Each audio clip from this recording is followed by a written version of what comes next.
Look at you, hacker. Okay, that's not fair. Let's give the game a chance. Okay, Dead Space, 11 years later. Wow, look at the animation on her hair. And on those facial expressions. What is this software? Minecraft? Luke, stop it. We're giving Dead Space a chance, remember? So, opening of the game, only able to control the camera, a passenger in a small vessel approaching a larger vessel or city, where the rest of the game takes place. Do we need to get the similarity sting going yet or not? And there goes the helmet, make a mark in the box for the voiceless protagonist. You know, for everything I'm about to say about this game, I love how the HUD is handled. It's an absolute slice of class video game design. Ah, the classic seeing the monster for the first time from a relatively stress-free perspective so I can better appreciate the horror trick. Where have I seen this before? Dead Space. Sure thing, because there is a lot of space in this game and there's definitely a lot of dead around. It kind of feels like you enter every room immediately after all of the good stuff has happened. I wonder where they got that idea from. What's this? Turn the tram back on, I scratch your back, you scratch mine? Alright then, Atlas. That's the third reference and we're only 5 minutes in. That game came out less than a year before this one, you know. You could be less blatant about ripping it off. Enough. I guess there's no more beating about the bush here. Dead Space isn't really its own game, it's a homage to other more groundbreaking and frankly more interesting horror-influenced titles. The Resident Evil 4 influence is obvious and one that is explicitly referred to by the developers in interviews from around the time the game was coming out. Other influences are less obvious, but they're nevertheless. I think Bioshock is the biggest one here, not just because of the many obvious similarities. The timing, for one, the original Bioshock had come out less than a year before Dead Space 1, and to fail to take cues from its breakout success would be to fail to recognise that the horror genre has always very liberally riffed on ideas that had come before it, and quite brazenly so. The blueprint of System Shock 2 very definitely informs Bioshock 1, and that game was even going to be set on a space station itself at one point in its development. The horror that Dead Space is reaching for is the slow, creeping horror, the kind where long, slow sequences inch up the terror. A famous movie person once said that first you see the hand, then you see the tail, then you finally see the whole monster, the gradual reveal playing on the viewer's mind, allowing them to piece together what they imagine the monster will look like in their head. It's an image that's always more horrifying in the mind than it is on screen. It's this dread that Dead Space wants to create, but it falls short. The monster is revealed in full 5 minutes after booting the game. There are variations on the design, but this guy right here, is the foe you'll be facing down most often in Dead Space. Seconds later he bursts from a vent, destroying the safety of your viewing position. You have to run, and quickly, as fast as the terrible controls will allow.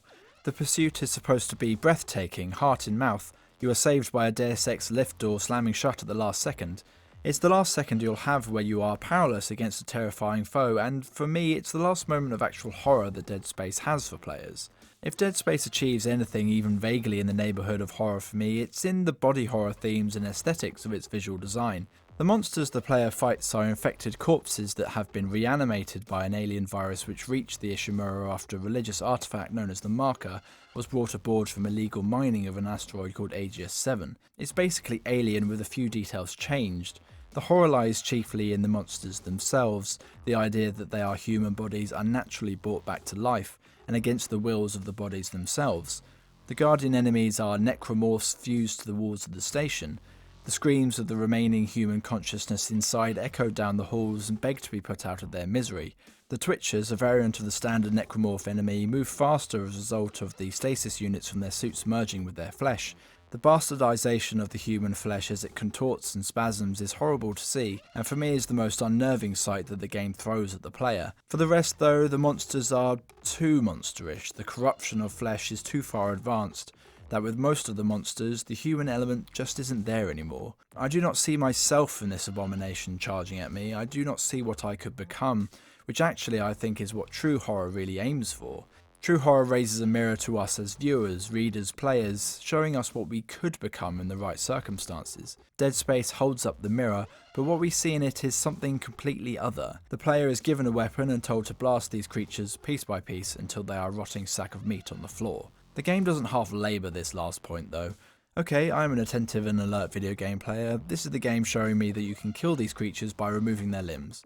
No problem, great tutorial there, game. Okay, cool, our first weapon and the genre trope of important game information daubed in blood on the walls, this game is very much a genre piece, it's Okay, and now Siri is speaking to me, telling me to blow off the limbs and... Listen, forget about shooting him in the body. You gotta cut off the limbs. Okay, I get it, game. I dressed myself this morning. Really, Dead Space, for all of its horror pretensions, is actually an action game at heart, dying to get out and blast the limbs and shotgun the faces of any foe that gets in its way. Running away is very rarely a necessity for survival.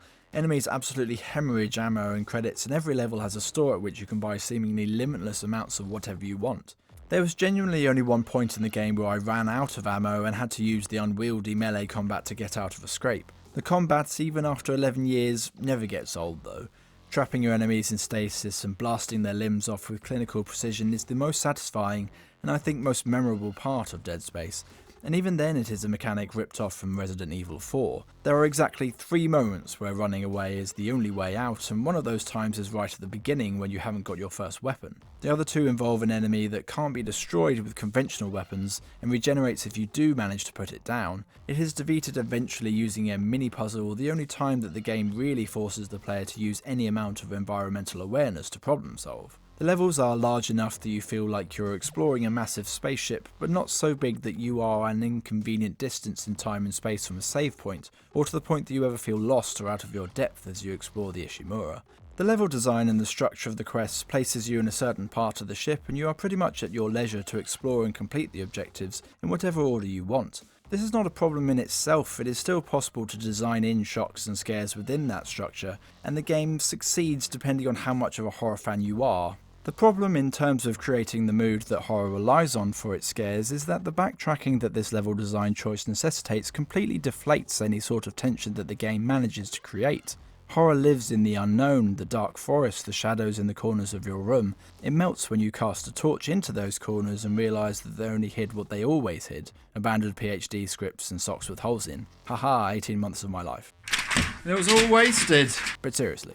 The gameplay loop of Dead Space, arriving on a new level of the ship, initial wariness during the initial exploration of the level, and the gradual mastery of that level before returning to the tram to move on, is the action-adventure game loop as opposed to the horror game loop. The initial period of helplessness, of an acute absence of power, is gradually replaced with an increasing power and confidence as you explore the level and mentally piece it together. By the time you're returning to the tram for your journey onwards, the shadows are dispelled, the lockers have been looted and the necromorphs destroyed. The corridors down which you once so carefully crept are now strode down like a country lane in summertime. Fear is replaced by... well, it's replaced by tediousness and boredom because Isaac moves like his legs haven't been introduced to each other. It's in how Isaac handles, i.e. in that it feels similar to if the player was sitting on his shoulders and tweaking on his ears to move him left and right, that the similarities with Resident Evil 4 lie.